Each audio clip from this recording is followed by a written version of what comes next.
Yo, welcome to Fast Forward Mindset Motivational Podcast. I'm your host, Coach James. This is where we rewire your thoughts, reset your mindset, and fast forward your life. No more rewinding, just discipline, motivation, and the truth you need to become unstoppable. If you're ready to elevate your mindset and take control of your future, you're in the right place. Let's go. Yo, what's going on, everybody? Hope all is going well. See, I've been really infatuated with these NBA playoffs, and it looks like my prediction of who I think is going to make it is going to make it. We shall see what happens, though. My prediction is OKC and Spurs in the Western Finals, and then the Knicks and I don't know. That Cavs series is kind of wonky right now against Detroit. But I would have to say if I had to pick right now, I'll say probably Detroit is going to come out of there. So maybe it'll be the Spurs in Detroit. We'll see. That'll be something different, right? But anyways, without further ado, I have a podcast guest today, and this guest I'm excited to have. He's definitely going to share his journey. I know me and him had a conversation beforehand, and his journey kind of knocked my socks off. And I was like, "Whoa, you got to share that, Scott, with the world." So he's going to do that. But before we jump into that, everyone, today's guest is Scott Lackey, and I hope I pronounced your last name correct. You did. Scott. Perfect. Welcome to Fast Forward Mindset Motivational Podcast, and we're excited to have you as a guest. And so before I talk too much, I'll go ahead and hand the baton over to you and let you share your story and your journey. Yeah, I appreciate that, James. And I was glad to have connected with you before today and thankful to be here to talk to you and your audience about our topics today. So yeah, a little bit about me. I'll do a quick walk through history, and I'm going to use scoreboard moments. How about that? Since we're talking, I like that.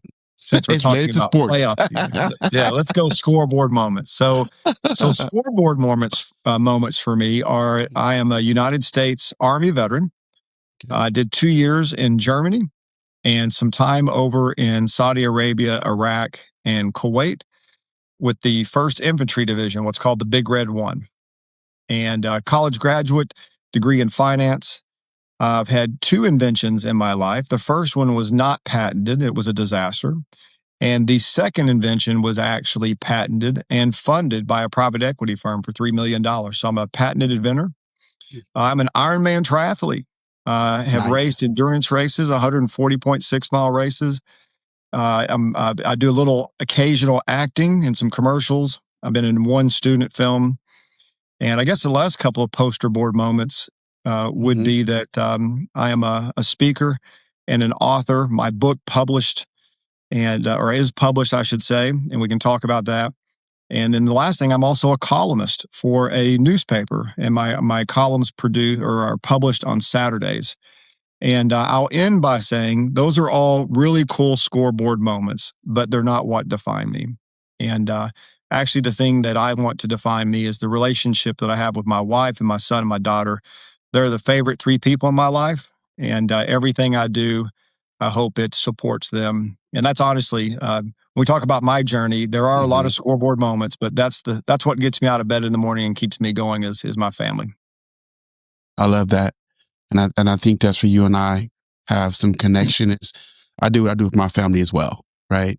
And you know, Scott, I'm not that guy that keeps score and say, hey, does anyone in my family, are they doing what I'm doing to make their life better?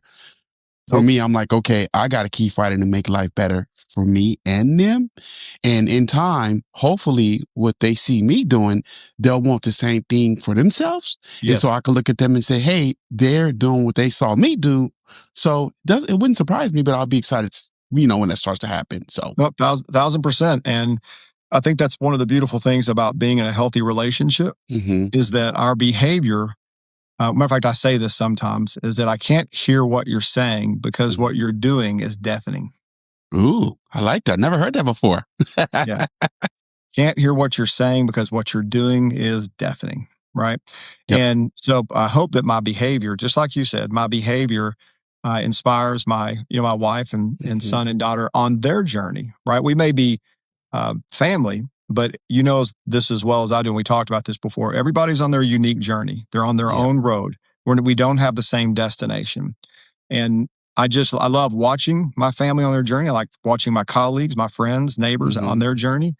And I want to encourage them. And that's one of the things I appreciated about your podcast when I first saw you and reached out to you was, you have this constant encouraging message. You're always smiling. And I thought I've got to reach out to James and see if we can talk to each other. Thank you for saying that. I really appreciate that. Yeah, that smile is what I am. I remember in elementary school, Scott, one of my teachers used to always tell me to smile because she liked my smile.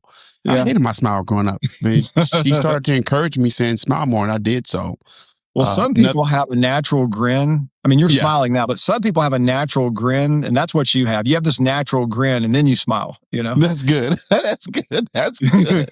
When I played Pop Warner, my coach would kind of yell at me. I wasn't a mean guy, Scott. I just wasn't that guy who loved to tackle people, right? Yeah. I was a fast runner. You give me the ball, I'll score a touchdown. But when you tell me to tackle someone, I'm like, that guy didn't do anything to me. But they're chasing me, right? But anyways, though, so one night at practice, he's like, let me see your mean face. Let me see your mean face. And I'm like, okay. So I showed him this big smile. He wouldn't have got the other coaches, and they laughed about that for 2 other practices. So it was definitely great. But since then, I've been, my signature is my smile. Yep, there's no doubt about it. No doubt about it. It comes across and you wear it well. So thank you. All right. So thank you for sharing those scoreboard moments. Those are really great. And then, diving a little bit more into success for yourself and your family as well. But tell us a little bit more about what drove you to build a mindset that you have, right? Because I feel like the majority of us that are successful in this world, and we are mission movers, because that's what you are, Scott. We have a mindset that we have to build in order to get there. Yes. And there's usually journeys, like you said, scoreboard moments to get you there. But can you share, how did you build a mindset that you have today? And then some things that you got going on from that mindset? Yeah. Thank you for that question. And one of the things I like to say about myself is, to use a phrase I think we've all heard, is that I feel like I have lived 9 lives, right? They say a cat has 9 lives, right? And I really honestly feel like I have lived 9 complete lives. And I know that's figuratively speaking, but I say that to go back in history a little bit I'm going to go back to high school. And I'm going to go back to high school because I was a talented basketball player and a decent track runner, high jumper and long jumper. And that's really all I cared about in high school, right? Was drinking things I shouldn't be drinking on the weekend, playing sports, hanging out with my friends. And it sure as heck was not studying, man. And it wasn't because, I wanted to be smarter, but I didn't want to put in the effort, right? The only effort I wanted to put into was playing basketball. And so I mentioned that because that's how I lived my life in high school. Just carefree, living in the moment. And then something I write about in my book are what we all experience, James, which are lightning strikes, right? Some of them are wonderfully good and beautiful, like the moment, the very moment that you're in love with your wife and you want to marry her. I mean, that's a lightning strike in a special way, and right? But then there's also lightning strikes that are involuntary, right?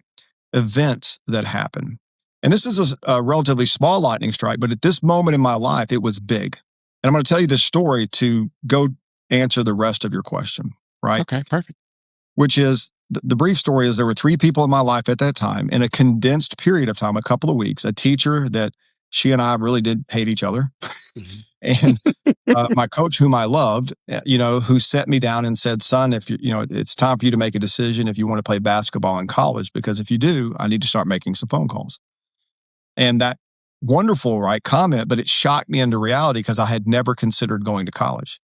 And that teacher, she kept me from getting on a bus to go visit a local college because I wanted to get out of class for the day. She knew it. I knew it. And she said, you're not college material. Go back inside, in front of all my classmates, right? Just days later, my dad, upset about that event, more so at me than the teacher, believe it or not, set me down, on one Saturday to tell me what my 3 options were when I graduated from high school.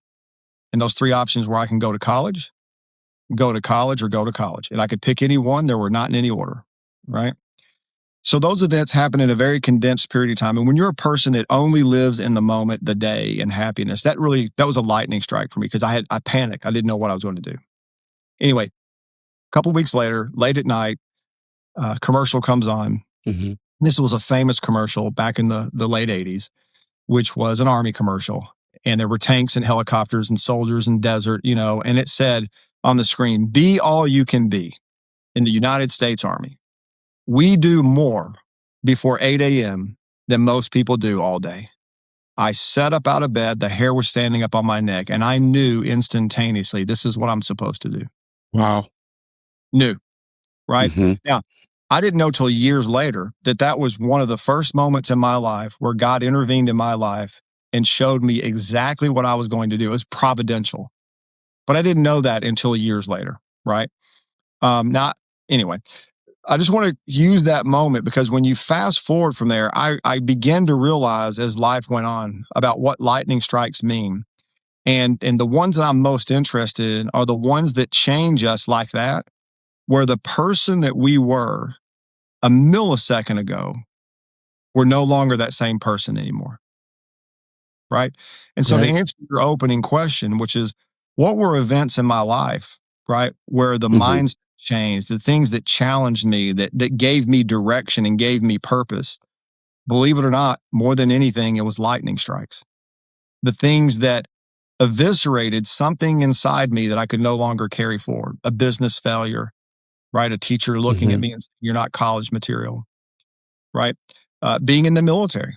Mm-hmm. There are a lot of things in the military they're going to break you of, or you're going to break yourself of. One or the other is going to happen. Okay.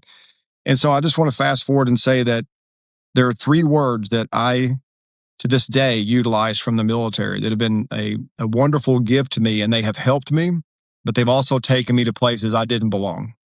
And those 3 words are make it happen. Right. Yep. And make it happen can get you in trouble just as fast as it can get you out of trouble. Right. So those are some of the things in my early life that were very directional, very impactful, and I've again carried with me today. Again, when lightning strikes, does that mean that I just bounce back up and dust myself off and jump into make it happen mode? No. I mean, I have the same human emotions that everybody else does. But I will say this, I'm darn sure not going backwards. Mm-hmm. There's nothing there, but there's just nothing there. Right. Right. And so to the listeners, that if I would say this, that I think everybody, they always say, right, everybody's going through something we don't know about, Definitely. And the very first chapter of my book, James, very first chapter 1, the title, is You're Not Where You're Supposed to Be. Right. Mm-hmm. And there's so many people that I meet in life that know they're not where they're supposed to be, but they don't know the first thing about what they need to do to return to being the person they were.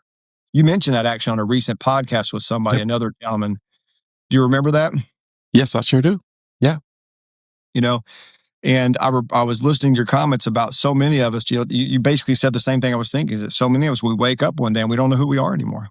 Yep. Don't even know how we got here. Right.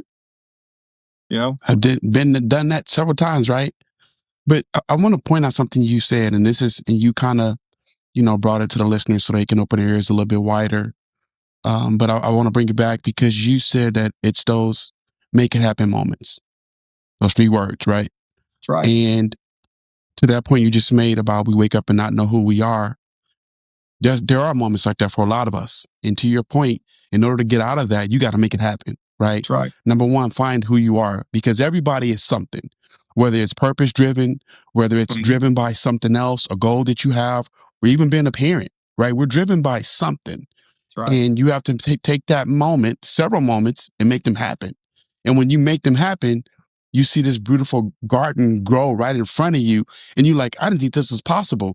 A couple of weeks ago, this was just soil and seeds. Right. And now I got a beautiful garden. Right. But it takes a lot of watering. It takes a lot of attention, and it takes a lot of growth for it to get to where you want it to be. Yeah, it takes So work. it's that make it moment happen no matter what. Yeah, and I would say this too is, Mm-hmm. to the listeners, right? Let's categorize, let's say this for a moment. Mm-hmm. You can move forward in this make it happen mentality because you have purpose. Mm-hmm. And that's a beautiful place to be. You move Very forward beautiful. with purpose, right? You move forward because you have purpose. But let's talk about the other person, the one that wakes up every morning and, the title of my book, I don't remember if I told you this, the title of my book is Wake Up to Die Again. Yeah, you did share that. Yeah. And I love that title. Yeah. Thank you. Yeah. And let's talk about those people, right? We've all done this at certain points, seasons in our life, but there may be somebody listening right now that's waking up every day just to die a little bit more. Mm-hmm. Right? And they don't have a purpose that they can make it happen and move forward. Don't have that. So what do we say to them? What do they do? Right? And one of the things I would encourage them to do is that, if you don't have anything to move forward with right now with purpose, then I would tell you that you need to turn around and do an examination of what it is that's chasing you, what it is that's bothering you, what's creating that angst, that fear, that discomfort, the pain, whatever you want to call it, whatever label you want to put on it. What I would encourage you to do is turn around and about face, as we'd say in the military, and face exactly whatever it is that's bothering you, call it out, name what it is, speak the truth.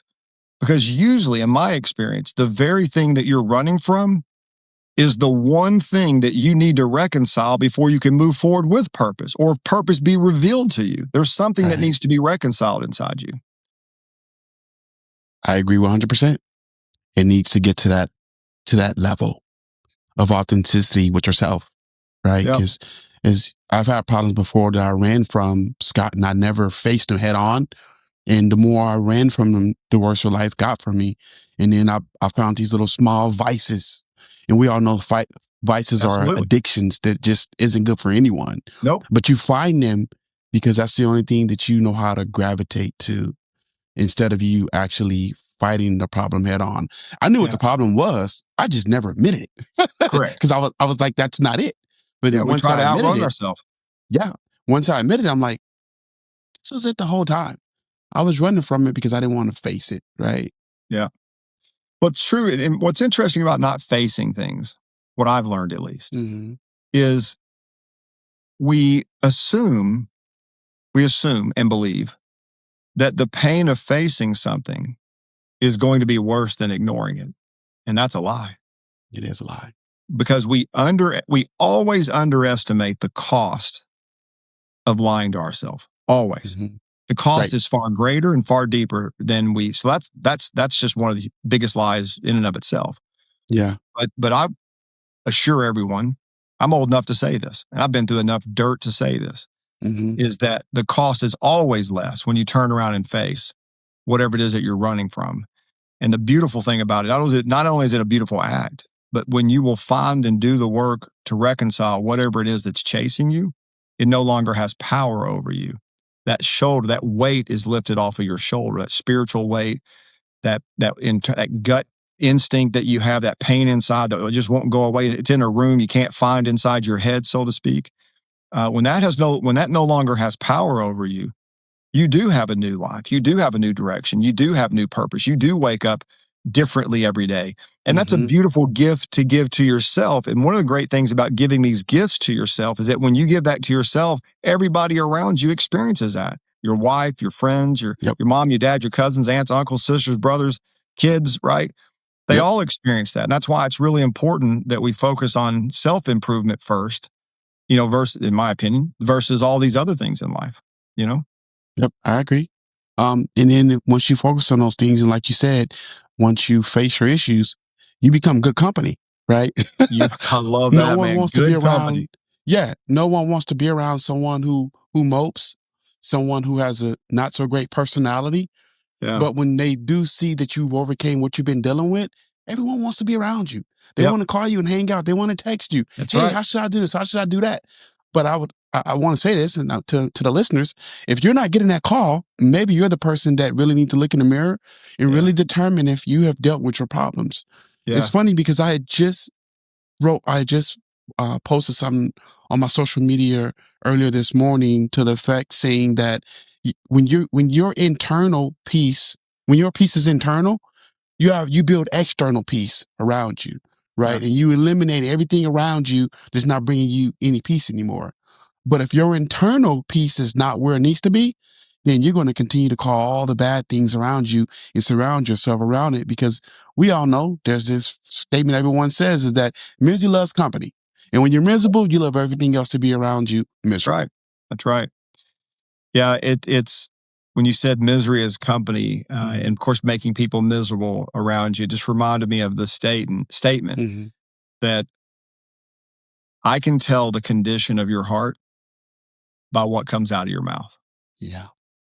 I don't have to say anything. 100%. Yeah. And that's hard, right? For those Mhm. listeners who may be struggling with something, to sit there and internalize, wow, he just said that the words that I speak to other people tells everybody the condition of my heart. Man, reflect on that for a moment. How about reflect on what you're posting on social media? How about reflecting on the comments that you're leaving out there Mm-hmm. when you disagree with somebody, right? Mm-hmm. And this is just something that's been weighing, not weighing, but it's really been on my mind a lot. Is, I guess, as I've gotten older and I understand, that what we say is a representation of the condition of our heart. I've really checked myself in the last 10 years of how much I choose not to say, Mm-hmm. because I'm looking for, a path to have a reasonable conversation. My son said the other day, and I loved it. I was proud of him for saying this. He said something to the effect, we were in the car together, and he's like, "Man, Dad, so many people talking. It's just all this noise." I said, "I know. And that's the problem." So yeah, everybody's talking, son, and nobody's having a conversation like we are. Mm-hmm. Right. James, the more people that talk like you and I do, right? That's how families get better, neighborhoods get Yeah. better. This is what's supposed to happen, It is. Mm-hmm. Yep. It definitely is. So, Scott, tell us a little bit more about your book. What inspired you to write the book, and where you are with it? Where are you with the book today? And I think you said earlier it's published, if I'm not mistaken. But what inspired you to write the book? Yeah, I'm going to answer that. Let me show everybody the cover. This is the cover right here. Can you see that? Yep, that is a beautiful cover. Yeah, Yep, it stands out. That is a sunrise, and it's has the moon at the top there. I don't know if you can see that. Yep, And I sure that's do. the tree line. Yeah, I actually took Nice. that picture one morning. But anyway, I'll go back to answer your question first about what inspired me to write the book. Is back during COVID, Mm-hmm. everything was going great. I didn't have a bad COVID experience. For a few months, I was working at home. I was in the summer. My wife wasn't teaching. We were home together. We were taking lunch walks together, and Mm-hmm. kids were doing great. Got to know my neighbors better because of COVID, right? Everything was fine. Mm-hmm. And for some odd reason, this little voice crept in my head. And that little voice was telling me, "Hey, man, you're not where you're supposed to be." I was like, "What? What are you talking about? Everything's great. Shut up, you know?" And I went about my business, kept doing my walks with my life. But man, every day, James, it went by, that voice got a little bit louder and a little bit more frequent. "You're not where you're supposed to be. You're not where you're supposed to be." And I was like, "What do you want?" And to fast forward, James, the next thing that came to my mind were two words that were planted in my head, and that was broken promises. Mm-hmm. And I thought, oh man, broken promises. What are you talking about? You're talking about me? And then, of course, that makes you start thinking. Yeah. And there were just this, again, this me doing what I was telling the audience to do, which is me stopping in my tracks, mentally turning around and saying, "Oh, time out. Let's go through what broken promises we're talking about. Let's be honest here. What are we talking about?" And so I started coming up with a list of broken promises. Remember that Ironman you said you wanted to do, Scott? Mm-hmm. Hey, you remember that book? You said you swore that you were going to write that book, right? All these lists of broken promises. And man, James, for me, again, just my life, my lifestyle, when I turn to address things like that inside myself, I have to make a decision to accept it and move on, or to make a decision to change. And I just can't accept things like that and move on, my friend. Yeah. So I chose the one thing that I wanted to do first, which is I wanted to do my Ironman, my 140.6 mile Ironman race. And I did. And continued to do triathlon races after that. And in the midst of that, I began saying, okay, I got another broken promise I need to fix, which is it's time to start writing the book. So I went through this journey of what's it going to be about? Right. And that took a hot minute, but that was the inspiration, man. It was Nice. this thing about broken promises. And that's how it came about. You know what? That is a great moment of when purpose knocked on your door. That's right. That's exactly what it is. Purpose knocked on your door and you finally answered it. And a lot of us have those moments right now where purpose is still knocking and we're just not answering the door. No, we're inside watching basketball. Yeah. Yep. Exactly. That's a great story. Thank you for sharing that part. So where are you at with the book now? Is it published? And if it's published, uploaded on it's uploaded on Amazon. So you can it can be Kindle or Amazon, or you can go to my website scottlackie.com if you want a special version with a. I've had some people ask for some special handwritten notes that they want sent to people, and so that's a if you will a customization available on my website. So those are the three places that you can get it in. And of course, I'm not sure when, but the audio book will be coming out in the not too distant future. Perfect. And just for my listeners, those that are out there that are interested, what I am going to do is take Scott's links to the book and his social media sites, if he would like me to do that. Yes, but please. If you're interested in the book, once the podcast is up and posted, you can go to the description of the episode and you'll be able to click on the link and it'll take you right to where you can purchase his book. Oh, I appreciate that, James. And to the listeners, this is not your everyday, ordinary book. This is a book where you're going to read about lived experiences. Some of those things that we talked about at the very beginning, where I gave you scoreboard moments, and they all sound wonderful, but they don't tell you the play-by-play of how they came about. And those are the important stories, is where this book talks more about my failures than it does about my successes, because everything that has helped me achieve the things that I wanted to achieve in life came from failure, not success. And that's why this book, I believe, is so beautiful. I think it's very timely with where we are in the world right now. Is there's so many sugar daddy, sugar mama moments on Instagram and YouTube that I'm so sick of. I can't even watch. You know what I mean? Can't even watch them. Thank you for saying that, because I feel the same way. Yeah, I can't even watch it. I'm just like, shut up, please. Yeah, it's really disgusting sometimes, Scott, to me. Yeah, I just want real people and real conversations. Yeah. It really surprised me the depths that people would go to. Now, I don't want to knock anyone when it comes to making an income for their family. That's not what I'm doing here. So don't think I'm being critical of anyone in that manner. But some of the things that I've seen taking place on social media is kind of like you just lost and sold your soul, or trying to sell your soul to increase your pocketbook. I'm not knocking you, but I'm saying that sometimes some things are just shouldn't happen, but they do. I'll just give you one example, right? It's when somebody, I just saw this the other day. It's why it's on my mind, right? Yeah. This, I'm going to say middle-aged guy, right? Wanted to jump on the Instagram and talk, or YouTube, whatever it was, about, hey, come with me on my jet and fly with me to Vegas. You know what I mean? And have champagne and blah, blah, blah. And I'm just like, man, I just don't care. Yeah. You know, and why would I care? And so that's what I'm talking about. That's the stuff that just makes me want to fall off the house, Yeah. Again, our purpose is knocked on our door and we've answered it.